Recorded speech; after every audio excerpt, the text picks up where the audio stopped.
1. 유혹의 메커니즘을 이해하고 대처 전략 세우기. 인간은 본능적으로 즉각적인 만족을 추구하는 경향이 있다. 이는 생존을 위해 발달한 특성이지만 현대사회에서는 다양한 유혹의 형태로 나타나 개인의 삶을 위협할 수 있다. 도박, 폭식, 스마트폰 중독, 소비 중독 등 우리 주변에는 수많은 유혹이 존재하며 이에 반복적으로 빠지는 경우 스스로를 통제하기 어려워진다. 그렇다면 우리는 이러한 유혹의 메커니즘을 이해하고 어떻게 효과적으로 대처할 수 있을까? 유혹의 메커니즘 1. 도파민과 보상 시스템.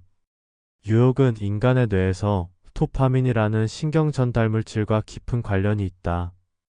도파민은 보상을 기대할 때 분비되며 반복적인 보상 경험은 특정 행동을 강화하는 역할을 한다.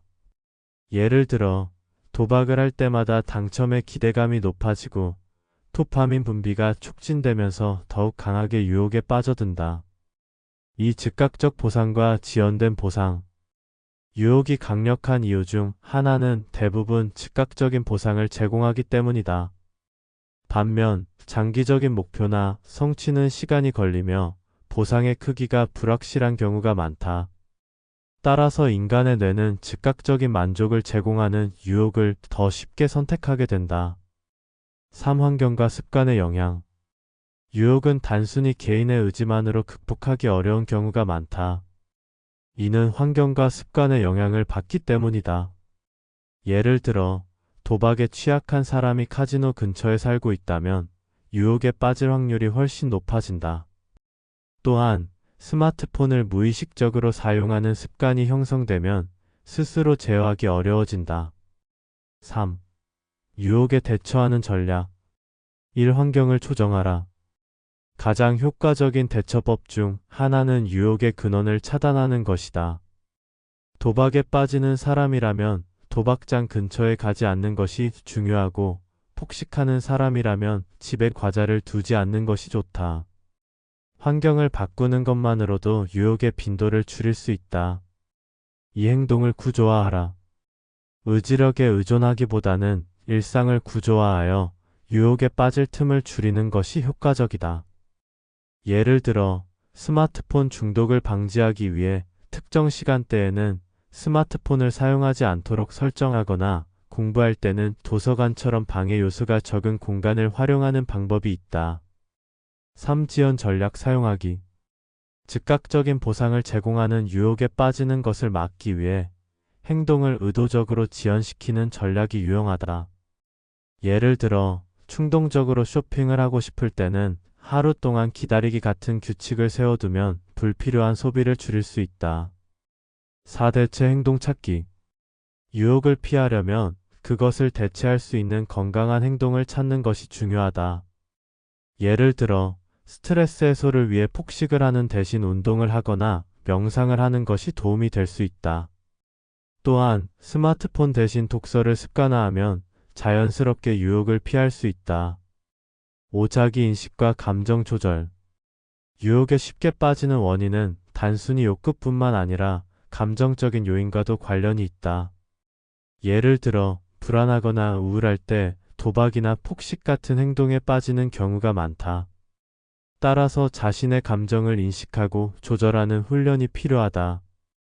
일기를 쓰거나 심호흡, 명상 등을 통해 감정을 안정시키는 방법이 효과적이다. 6. 사회적 지원 활용하기. 유혹을 극복하는 데 있어서 혼자만의 의지로 해결하는 것은 어려울 수 있다.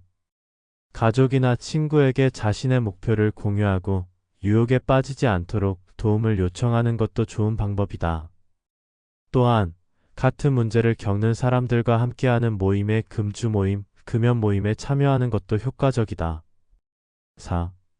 유혹을 극복한 사례. 1. 도박 중독에서 벗어난 사례. 씨는 오랫동안 도박에 빠져 큰 빚을 지게 되었다. 처음에는 단순한 재미로 시작했지만 점점 더 큰 금액을 걸게 되었고 손실을 만회하려는 심리로 도박을 멈출 수 없었다. 하지만 그는 가족과의 상담을 통해 도박의 위험성을 깨닫고 도박장 출입을 스스로 제한하는 조치를 취했다. 또한 취미 생활을 새롭게 개발하여 도박의 유혹에서 벗어날 수 있었다. 이 스마트폰 중독을 극복한 사례. B씨는 하루 평균 7시간 이상 스마트폰을 사용하며 일상생활이 무너지고 있었다. 그는 스마트폰 사용 시간을 줄이기 위해 특정 시간대에는 스마트폰을 사용하지 않는 규칙을 만들었고 알람과 타이머를 활용하여 앱 사용을 제한했다. 대신 운동과 독서를 통해 시간을 채우면서 점차 스마트폰 사용 시간이 줄어들었다. 유혹은 인간의 본능적인 욕구에서 비롯되지만 적절한 대처 전략을 세운다면 충분히 극복할 수 있다. 환경을 조정하고 행동을 구조화하며 감정을 조절하는 다양한 방법을 활용하면 유혹의 영향력을 줄일 수 있다. 중요한 것은 단순히 의지력에 의존하는 것이 아니라 실질적으로 유혹을 피할 수 있는 전략을 지속적으로 실천하는 것이다. 유혹에 맞서 싸우기보다 유혹이 개입할 수 없는 환경을 조성하는 것이 가장 효과적인 방법이다.